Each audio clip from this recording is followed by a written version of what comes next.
The Life of Dwight Moody, Chapter 33, Visit to the Holy Land. As early as January 1887, Mr. and Mrs. Peter McKinnon of Scotland urged Mr. Moody to accompany them to Palestine. That invitation touched a very sympathetic chord, and evident from the response called forth. My dear Mrs. McKinnon, yours of January 10th came today.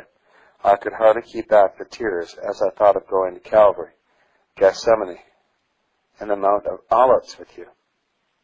My heart is with you, and I cannot tell you what a self-denial it is to me not to go. For years I have wanted to do so, and though I have never left my work for the pleasure in my life, I think I should have gone this time if I had not been as I am. For 3 years they have been trying to get me to go to Chicago, and I told them that if they would do certain things, I would give them 3 months. They have done what I asked them to do, and so I must stay here now until April or May. I do long to take a trip and would like to go with you and your husband more than any one else, but I must decline for another thing. Miss Holton, footnote, a cousin and for many years a member of his household, Miss Holton was one of Mr. Moody's most effective helpers in establishing the Northfield Seminary, end of footnote, is dying, and I would go to her if I could get away. She is in California, and the letter that came last night says she will not live 30 days, and I cannot go to her. Poor Fanny, how sad it is for her to lay down her work and die. But I am glad she is ready, and is not dreading death as she once was. The sting is all gone. But it is so hard to die away from her sisters. Remember me to all old friends. Think of me, and pray for me in the garden and on Olivet and at Calvary. And take one good look while in Bethany, and see if you can see the place where the Master was once seen, and ask him to come back again. Thank you again for your great kindness. Yours as ever, D.L. Moody. In February 1892, a generous and cordial invitation was repeated. Mr. Moody was then engaged in Scotland, and it was impossible for him to leave the work. That was his response. Parsley, Scotland, February 10th, 1892. My dear Mrs. McKinnon, I would be glad to go to Palestine, but there are some reasons that will keep me. First, the work. It would be a pity to leave it now, and I am committed until the 1st of April. Second, in April, when it grows warmer, I come down with a headache and suffer a great deal unless I keep where it is cool. Third, my wife says that Palestine is said to be unhealthy, and no one can go there in the spring. So I think if I ever see the land of Abraham and his children, I shall have to see it when I am in another body, and it may be I will see it with Christ himself. I cannot tell you how glad I am your husband is better. Tell him I pray for him daily, and trust it will be the will of God to lift him up again. I did not know I loved him so much until I heard he was sick. Mr. Sankey has gone up to London to attend the funeral of Mr. Spurgeon. They wanted me to go, but I could not get away. The churches, halls, etc. were all engaged, and this kept me. I am thankful to tell you the work is good here, and I have much to encourage me. Yet I get homesick at times and long to see my family. May the blessing of God rest on you and your dear husband, is the prayer of your true friend, D.L. Moody. A man of such energetic spirit as Mr. Moody found very little opportunity for holidays. He scarcely tried to observe one day in 7 as a rest day, but otherwise he was almost constantly occupied, except when journeying, and even then people recognized him and sought his spiritual advice, and were not denied. Of late years, with the multiplication of his schools, conferences, and other organizations for promoting the cause of Christ, there was less and less opportunity for withdrawing for any length of time from active participation in their control. Still anxious to carry out their plan, Mr. and Mrs. McKinnon deferred their trip until April, and finally prevailed on Mr. Moody to accompany them. Taking his wife and his son Paul, he went from Paris to Rome. Then he went to join Mr. McKinnon's party. His interest in everything about him was intense, and as usual, it centered particularly in the people and their methods of life. The farming on the hillside especially attracted his attention. To see men living in their little houses, perched like crows in a nest in the edge of the snow line, reclaiming patches of land, some of them hardly 20 feet square, excited his wonder. He would frequently say, "Look here, see that hillside farming? That beats all I ever saw. If I ever hear a Northfield man complaining of his farm again, I'll fall on him." This reference to his size caused much merriment. On their arrival at Rome, Mr. and Mrs. McKinnon joined the party, and after breakfast, they made a tour of the city with a guide. Mr. Moody was unusually silent when going through the beautiful churches, speaking only occasionally. The Colosseum proved a great attraction. He sat on a huge column that was lying on the ground and surveyed the amphitheater, calling up the various historic accounts of the scenes of murder, cruelty, and martyrdom enacted there. A stalwart peasant passed by one of the corridors, and Mr. Moody stopped him. "Tell him he is a fine, powerful man," he said to Ortina, the guide. Ortina did so. The peasant beamed at all the party and spoke rapidly in Italian. "What did he say?" asked Mr. Moody. "He said he was heavier, but he is losing flesh. He was too poor to drink wine. If he had wine, he would look sleek like you." "Tell him I am a teetotaler," said Mr. Moody. Ortini did so. The man smiled incredulously, as if such a thing were impossible. "Tell him it is true," said Mr. Moody. The man, still laughing, sat producing a loaf from beneath his coat. "You may be a teetotaler in drink, but you are no teetotaler in eating." The peasant said he had only 2 francs a day for his family of 7 children. Mr. Moody advised him to go to America and then gave him a 2-franc piece.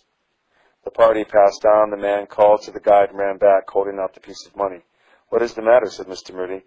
He said, "It is the Pope's money, and is not good in Rome. Will you give him another piece?" Mr. Moody could hardly realize that the Pope's silver was not good in Rome, but exchanged the piece of money for another. He was greatly impressed by the place of historic interest. Anything that had a touch of Paul's life in it moved him deeply. Every place that could be verified as being in any way connected with Mr. Moody's great Bible hero was carefully sought out. The Reverend J. Gordon Gray took him out to the Appian, that's Appian, way, and when the original pavement was reached, Mr. Moody insisted on alighting from the carriage and going on foot over the stones which St. Paul had trodden as he entered Rome.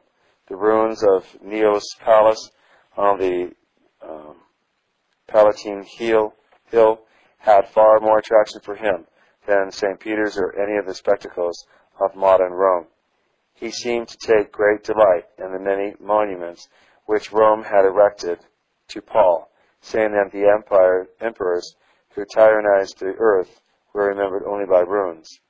When he visited St. Peter, he spoke of the sad degeneration of the communion service from the poor faith of the early church. In the evening, Mr. Moody preached in the Presbyterian church, of which Dr. Gray was pastor. About 130 people were present. The sermon delivered was one that he gave on the last afternoon in Kansas City on grace, from the text, "The grace of God that bringeth salvation," etc. Friday, April 8th, the party started for Naples and sailed from there for Port Said, which was reached 4 days later. Writing for Port Said, Mr. Moody said, "We are now near where the children of Israel passed when they went out of Egypt. The country is sandy and barren, but the canal is a wonder, and it seems strange to be in this land of the Pharaohs, of Moses and Aaron and Joseph."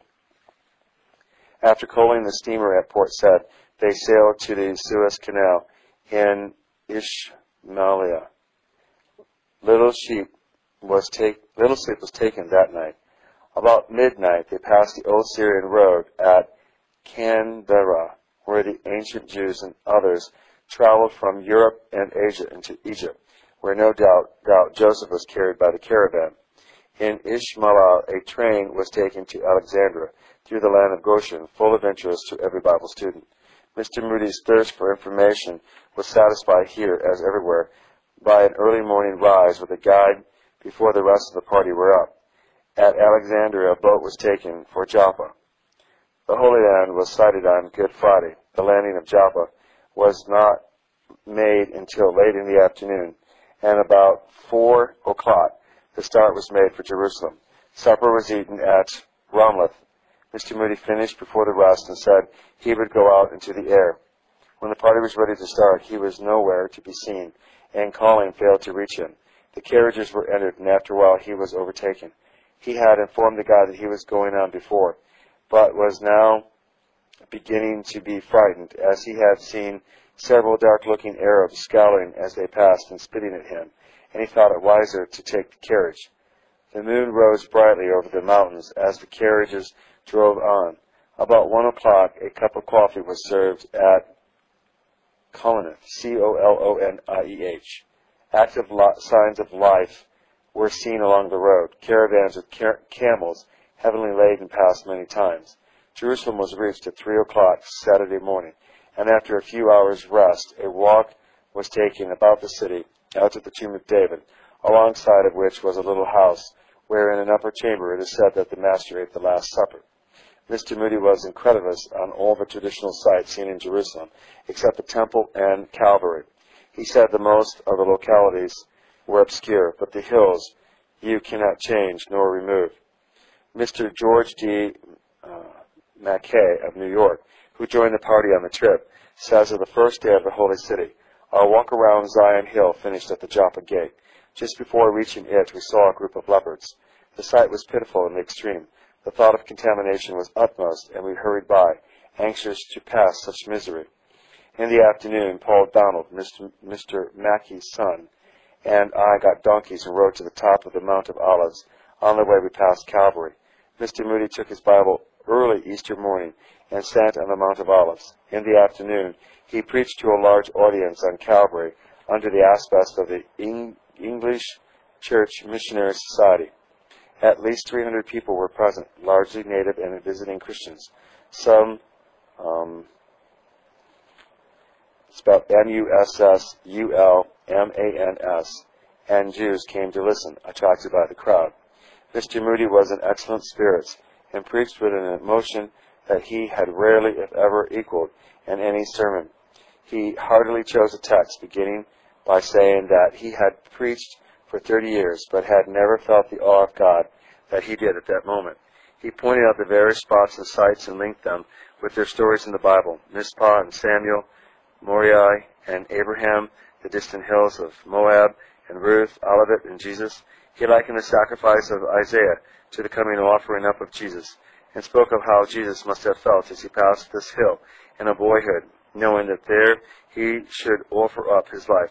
He spoke of the feast that Jesus had attended on yonder temple site, and how the burden of his preaching at each one was the new birth in the power of the Spirit, and closed, after saying that the greatest blessing of his life had been the birth in the Spirit, by an appeal to every Christian person to seek God until the baptism of the Spirit should be as fire in their hearts, like that called down by Elijah on the altar of Carmel. The sermon was preached with a fervor beyond description, and left an ineffaceable impression on all who heard it. A collection was taken at the conclusion for the London Jews Society School, whose scholars and members were 80 boys and girls attending the meeting.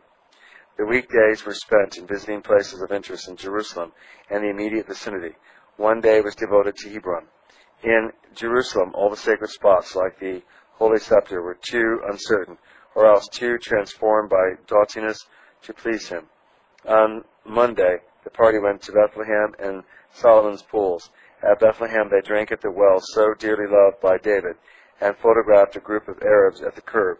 There they saw the hills where, no doubt, David tended his flocks, and wrote many of the Psalms, and also the field of Boaz, and the shepherd's field. Later they visited the Church of the Nativity. Mr. Moody's favorite places were the Mount of Olives, to which he repeatedly returned in the little village of Bethany over the brow of the hill. Here, at any rate, he knew he was in the midst of the scenes where the Master had often walked. When he went to Bethany with Mrs. Moody, Mr. and Mrs. McKinney, and Miss Love, their arrival was celebrated as usual. A horde of children were sent as a general reception committee to extract from the visitors what baksheesh they could in the way of silver, copper, lead, and zinc, which the coin of the Turkish realm furnishes in such infinite and deceptive variety. Some pretended blindness or deafness to work on the visitor's pity. Others carried babies whose chubby little hands were hardly big enough to clutch the coin they held them out for. They immediately surrounded Mr. Moody. He was always generous, on this occasion especially so, because of the unusual nature of the place and its beautiful traditions. He asked if any of them had the name of Mary or Martha, and was agreeably surprised to learn that a number of them had. This opened his pockets again. The news of his generosity rapidly spread through the village, and new faces and hands were quickly added to the crowd, all surging around him in frantic efforts to get the lion's share of the spoils. He was besieged. They swarmed on every side. Basheev, gift money. Basheevs, they cried. It was difficult to move. The visit to Bethany was rapidly converting itself into a fight for existence. The cause was getting desperate, so he called a truce. He called the dragoman to ask them to be quiet while he made an address. He did so. Then Mr. Moody talked, and the dragoman interpreted. He said, in substance, I have come 6,000 miles to see this little village of Bethany. It was a place my master loved to visit, and I have come to see it because he loved it. I am very glad to meet you all, and I hope you will grow up to be good men and good women. Now I want to be alone. I have no more. Bashi, and I bid you all goodbye. A fine-looking young man, about 16 years old, said he wanted to reply to the address. He spoke firmly, and with the grace of an orator, he said, We are glad to see the gentleman and his friends who have come so far, but the gentleman must not think that his actions are equal to the importance of his visit. 6,000 miles is a long way to come, and the gentleman must have sacrificed much to make the visit. In consequence, it is natural for us to expect that he would be magnificent in his gifts of Bashif, which he has not been, and we expect that he will now give a great deal more. Mr. Moody, who had regarded with surprise and delight the eloquency and grace of the boy, was so disgusted at the conclusion that he took flight. I did think that boy had a soul above Bashif, he said. Someone casually asked Mr. Moody whether he thought any of the children was named Mary or Martha. Certainly, why not? Nothing, only these were all boys. Mr. Mackay thus described the visit to the Marquis of Omar. In the Marquis, we all wore felt slippers, which they tied on over our shoes. Mr. McKinnon carried a pair of slippers and put them on. This is necessary, so no heathen foot must touch the sacred floor. Somehow, Paul Moody's slippers came off, and to our consternation, he was discovered by one of the masked officers to be tramping about with his infidel foot bared on the sole of his shoe. The scene that followed was enough to terrify him. The air was full of Arabic indignation. There was a rushing and a scolding and a wild excitement that was growing decidedly distressing. Paul stood holding his foot up so that he would not further contaminate the floor. His mother, pale and nervous, was assisting him, but looking as if she could give anything to get out alive. Arabs began to stumble and jabbers ferociously. Meanwhile, some wise attendants had got a new pair of slippers, and when Paul was reshod, we began to breathe freshly and freely, especially as we saw the Arabs were growing calmer and apparently were going to work no vengeance. My own shoe was apparently through the wearing felt, and I began to feel squeamish myself when I thought the exposure of one half of the sole of my shoe, which was visible every step I took, might repeat the scene we had just gone through. One morning at 5 o'clock, in company with Mr. Mackay, Mr. Moody went to the Mount of Olives. It rained, and as they ascended, a beautiful rainbow spanned the city, its base resting on the temple court at one end, and just beyond the gate of Herod at the other. It looked like a rainbow of promise of the glory to come at Jerusalem. Mr. Moody was surprised when they reached the crest of the mountain, as he had not expected to see such a glorious view of the hills of Judah, the Dead Sea, and the Jordan Valley. He was greatly delighted. Their special quest was the Mount of Ascension, as neither was satisfied with the spot shown. On the Bethany spur of the mountain, the two travelers reading again the story of Lazarus and the ascension of Jesus.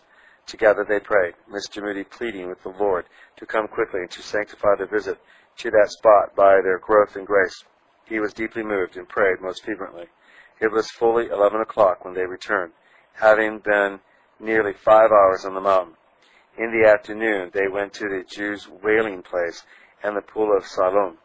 When it rained, Mr. Moody sent for 2 members of the London Jewish Society, who called at the hotel, and for 2 hours he and the rest of the party who wished to do so plied them with questions about the interesting points in Jerusalem. Once, seeing some poppies at the East Temple wall, he said, "Look there, drops of blood, a symbol of the blood shed for sin." It seemed as though the ground itself was testifying for Christ against the unbelief of the city. The native children in Jerusalem amused him greatly. On his exit from the hotel, he would invariably be surrounded by a crowd of ragged little Arabs and entertain himself by giving them baksheesh. The older natives interested him also, and he conversed with them, constantly questioning them as to their habits. By the end of the week, he was well informed as to the manner of the life of the people, the conditions of agriculture, the system of government, and a dozen other things. On a second Sunday in Jerusalem, Mr. Moody was up at 4 o'clock to see the sunrise on the Mount of Olives. He wanted to see the sun come up beyond the hills of Moab. His visit was successful, and he joined his party at breakfast much pleased. He said that he had seen the sun rise, and that as he looked over this land of promise, in his imagination he saw Moses' face, surrounded by the sun as a halo. He was in ecstasy over the beautiful eastern view from the Mount of Olives, the valley of Jordan, the Dead Sea, the hills of Moab, all seeming only 5 miles away, although more than 20. In the afternoon, Mr. Moody preached beneath Calvary on the west. There was a rumor that the government had forbidden any Turkish subject to attend the meeting at Calvary under the pain of arrest, but there was no truth in it. The Mohammedans had criticized Mr. Moody's preaching from a tombstone in their cemetery the previous Sunday. Mr. Moody said, "I don't blame them. I wouldn't want any man to stand on my father's grave to preach a sermon." The truth was that the cemetery on Calvary was such a dilapidated affair that the visitors took it for a deserted cemetery, as indeed it was. Mr. Moody preached on the Good Samaritan to an audience about as large as that of Easter Day. At the close of the sermon, he announced that on the previous Sunday the collection was 20 pounds, although he had only asked for 10. He now wanted 10 pounds more for a blind boy to go to the Church Missionary Society school for a year. The hat was passed, and again 20 pounds was raised. On Monday morning, Mr. and Mrs. Moody and Paul went again to the Mount of Olives, and at noon they started for Joppa. "This ends my 3 weeks with Mr. Moody," writes Mr. Mackay. "It has been a blessed experience for me." Mr. McKinnon's party then returned to Egypt.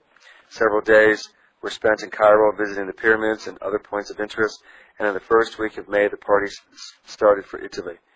May was spent in Naples and Florence, the Italian lakes, and Switzerland, and by the end of the month Mr. Moody was again in England, having been absent for 2 months, probably the longest vacation he had ever taken since he had entered business as a boy of 17. It was not an unbroken rest, however, for he had preached in Rome, Jerusalem, Cairo, Naples, and Paris, sometimes twice a day, besides conducting numerous Bible readings to gratify the importunities of English and American friends who recognized him wherever he went. Moreover, he used to lead the most unlikely people on the most unlikely occasions into direct personal talk regarding their spiritual condition. "Mr. Moody," said a lady of rank, "no one ever talked to me like this before." "Then it is quite time somebody did so," he replied, and they remained good friends thereafter. His visit to the Holy Land remained a vivid, living memory. He constantly referred to it in private conversation and public discourse, regretting on the one hand the present mean condition of Palestine, which, however, he believed was in accord with prophecy, and on the other looking forward with joy to its restoration when the feet of the Messiah shall once more stand on Olivet.